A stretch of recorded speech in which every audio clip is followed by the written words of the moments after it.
My sisters and brothers, the Lord be with you. And with your spirit. A reading from the Holy Gospel according to John. Glory to you, O Lord.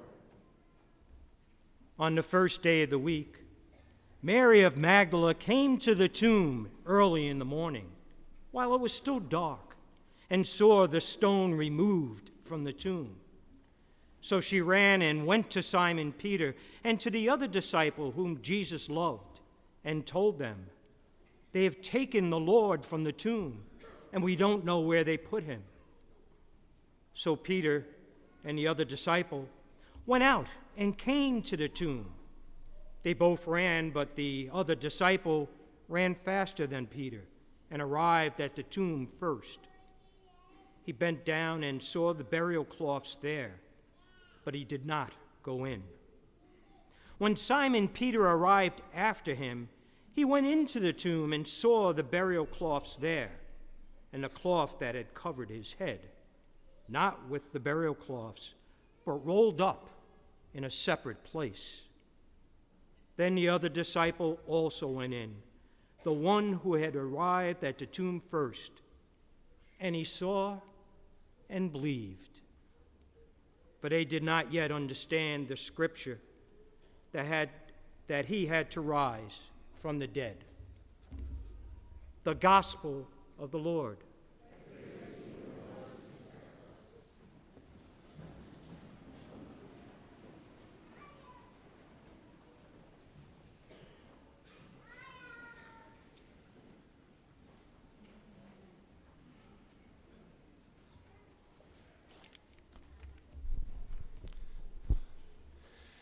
Well, I'm glad that all of you chose to come to the last Mass, because we can stay here all afternoon. Isn't that wonderful? Absolutely. I'll let you out at an undisclosed time. There's a story told about a very small village. The small village was built overlooking the sea. And as the people built their homes and lived there a little while, they observed the sea, and they very quickly realized that the stretch of the sea that they lived upon was very dangerous. They studied the currents, they studied the movement of the water, and they knew that they lived, although a beautiful, gorgeous area, a very dangerous part of the sea. Regularly, ships would not enter that section. And when a ship did happen to come along their way, almost always that ship met with peril. There were many shipwrecks that they witnessed, and they saw many people lose their lives. And so one day the people who lived in the town decided to have a meeting, and they discussed all that they had observed since they lived there, and they knew that they had to do something to try to help those who were meeting with the dangers of the sea. And so they decided to build a life-saving station, a very rude-looking building, actually, overlooking the sea, and they took shifts 24 hours a day, watching over the water to see if a ship was in need of their assistance. They studied really the currents of the water. They felt that they were able to build ships, and they did, that were able to be navigated through those rough waters. And as they began their mission, as they began their work of the life-saving station, they saved many lives. As ships happened to come, they were very successful. And with each success, their town grew more and more, because many whose lives were saved, and in great thanksgiving, they decided to move there and to give their whole life now to the mission of saving lives, and that the town grew. And as the town grew, eventually they had another meeting, and they said, the town has grown so much, there's so many of us, and this space is so beautiful overlooking the water. What we need to do is tear down the life-saving station and build a much nicer building, certainly still to keep watch of the sea, but filled with some banquet rooms so we can enjoy the view and entertain and have parties here, and so they did that. And as time moved on, they said, well, instead of building the ships, we can buy them. We don't need to build them. And eventually they had another meeting as the town continued to grow, and they said, we have such a beautiful club here, and we have so many wonderful parties. We enjoy each other's company so much. Why don't we hire people to go out on the ships to save lives, and we can really just focus on enjoying the fruits of all of our hard work. And so they did that. And one particular evening when there was a beautiful party, beautiful banquet going on in the banquet hall, the siren went that a ship had met with peril, and the hired workers went out into the boats and in short term started to bring right through the main dining room in the middle of this party the victims of the shipwreck, cold and wet to the bone, many of them bleeding and injured in various ways. And this scene outraged the people having the party. And so they had another meeting in short term, and they decided that, they had done enough of this work and that the life-saving station would no longer go out to help those in need. And they took a vote and voted upon that. But there was a small core group. There was a small core group of individuals who opposed that decision and said, the whole reason we built this, the whole reason we're here is to save lives. We cannot abandon that mission. And another vote was taken, and the majority ruled against them. And the majority said to them, well, look, if you want to continue that work, that's your business, but go down the sea and build yourself another life-saving station. So that small core group did that. And as the years went on, the same story repeated itself, turned into yet another social club, and yet a third life-saving station built by that core group who was focused became a reality. And yet that one eventually became a social club too. And if you go to that stretch of the sea today, you find one social club after another, but you find very few individuals focused on saving lives of those who were in danger. Why do I tell you that story this Easter afternoon? I think that story really has a message for us, an analogy for us as a church, historically in the church present. Church in history, founded by our Savior, crucified, risen Messiah, Jesus Christ. And Jesus had that small core group, the apostles, and we heard about them in the first reading, the Acts of the Apostles, how focused they were on the mission. They were commissioned to go out and preach the gospel and begin the church, and so they did. But even in the early church, as they were so focused on the mission, there were distractions.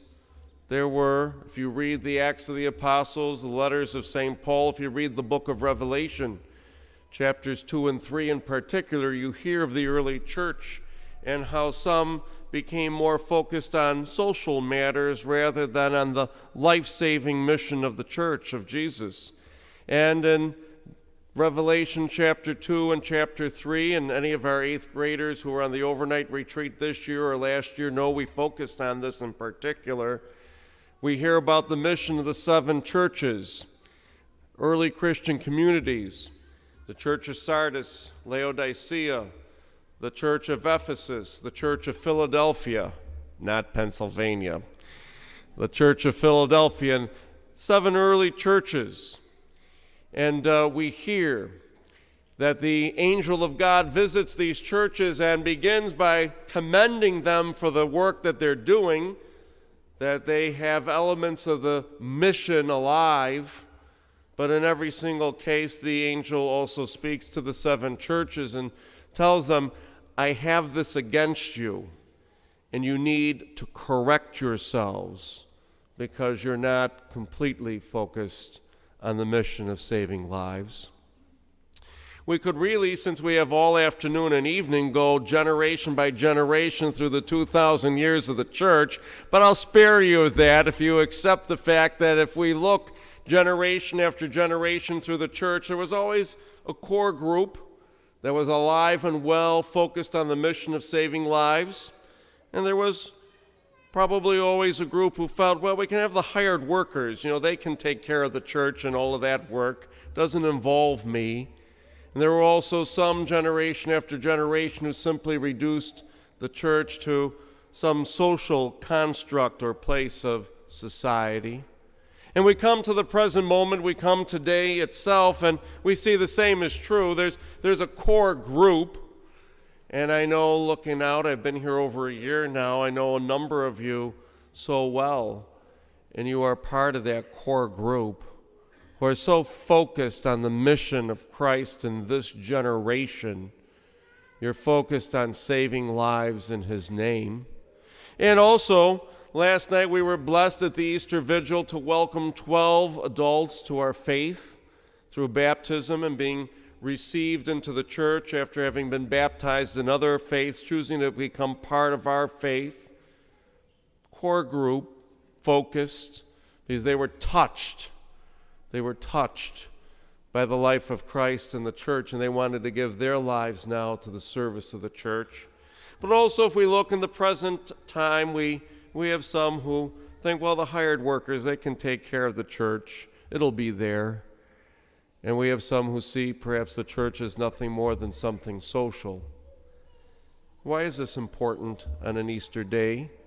It's important, first of all, for each one of us to take a moment or two today through this Easter season to reflect what is our own understanding, our own definition, our own vision of the church. Do we really see our church, our faith, as that life-saving station in our life? Is that where we're at? Or do we have some other understanding of the church? Similarly, we need to question who we are. Which group of people do we belong to? Are we part of that core group that's so focused on the mission of Jesus saving lives that we give our very lives to service within the church? Some in our parish, we have 2 in priestly formation, we have 3 in diaconate formation, 1 in religious life. We have some among us giving their whole lives, and so many of you involved in the 80-plus ministries here at St. Greg, so focused on the mission of the church today. I'm going to guess that for some we kind of want to leave it to the hired workers too. And maybe for some of us here, I'm going to guess there's at least one here who is here under duress because someone, mom or dad, grandma or grandpa, said, "You're going to church with us on Easter." And our invitation for you today, especially you, is we are so glad you are here. And we invite you to be part of that core group focused on the mission of saving lives. And this is very important. The time is really of the essence. And I'll share with you why after you answer a question. How many of you believe that history repeats itself? How many of you believe history repeats itself? Who does not believe history repeats itself? Do you dare raise your hand? That's what I want to know. We'll see in the parking lot later. We pretty much all believe history repeats itself. Those 7 churches I mentioned from the book of Revelation, chapter 2 and chapter 3, these were the early Christian communities that the apostles themselves visited. Not one of them exists today. The land is there and people live there, but even though these were the very beginning of the Christian community, every single one of those lands are Islamic. They're completely Muslim land now. And Friday, the Buffalo News. Now, I don't ever quote the Buffalo News, but I have to this Good Friday, and I brought it with me. if you have Friday's paper, look at it. First of all, there's a sale with the lowest prices of all the year. So check that out. It's on page A3. But what I need you to look at here is page A2, and it is an article entitled, Islam Gaining as Largest Religion. And let me read you one paragraph. It's a beautiful article and an accurate article. They're quoting research done by Pew Research, which is one of the leading research agencies in our country. It says, in the United States, the spread of secularism will probably continue. Those who claim no religion will make up about a quarter of the population by 2050. So by the year 2050, 25% of American citizens will claim to have no religion or faith at all. Other research organizations agree with that. That is an increase from 16% in 2010. So 2010 it was 16%. 2050 they're projecting it to be 25%. Christianity will have the biggest losses, with its share of the American population declining to 66% in 2050 from 78% in 2010, according to the projections in the report. The number of Muslims in the United States will surpass that of Jews by 2035, and both groups will remain tiny portions of the American religious landscape. The article goes on. In making these comments, I in no way, shape, or form mean any disrespect to any other religious tradition, but it is something important for us to be part of the life-saving mission to question where we are at. People in statistics would tell you, most would agree, that in order for a society to maintain itself, meaning straight line, maintain, we need a birth rate of 2.4. There are some who would say it is only 2.1. That statistic is in dispute. But either way, the birth rate of the United States right now is 1.88, which means we're not replacing ourselves. Here at St. Greg's, I would say that's absolutely true, because we have 3 times the number of funerals than we have baptisms. 3 times the number of funerals than we have of baptisms. The statisticians will say that in order for a society to exist, you need a birth rate of 1.7. If you hit 1.7, we're at 1.88. If you hit 1.7 or below, you have hit the point of no return. And as a society, you will eventually cease to exist in time. The Muslim birth rate, to the best of my study, in the United States is 8.0, their birth rate. And the Washington Post, in a study they did a few years ago, stated that by 2030, 15 years from now, by 2030, 26.4% of the world's population will be of the Muslim tradition. And I mean no disrespect at all to any religion, but you and I, we've grown up in the Judeo-Christian culture. Our nation, even though maybe historically we white some of those things out, our nation was founded in Christian principles. It truly was. And the landscape of our world and our own culture is changing in our very midst. The article in the news on Good Friday was a fairly accurate article. And I share that with you because just as those 7 churches cease to exist, I hope, pray, and believe that ours will not. I trust in the words of Jesus, who said the jaws of death will never prevail against the church. But nonetheless, we have to take seriously the message to work in saving lives, to be part of the life-saving station of Jesus Christ in this place and in this time, to make our contribution to the church. And so we renew ourselves this Easter day to focus on that mission, to take that seriously. And as we take that seriously, to know that the Lord will anoint and bless us with tremendous success. Certainly know, as always, that I have great confidence in our parish to do that. And I have great confidence in you. And I'm very thankful for all that we do and all that we are going to be called to do. And certainly know, not only this Easter day, but every day, that I truly do love each and every one of you very much. May God truly bless you this Easter.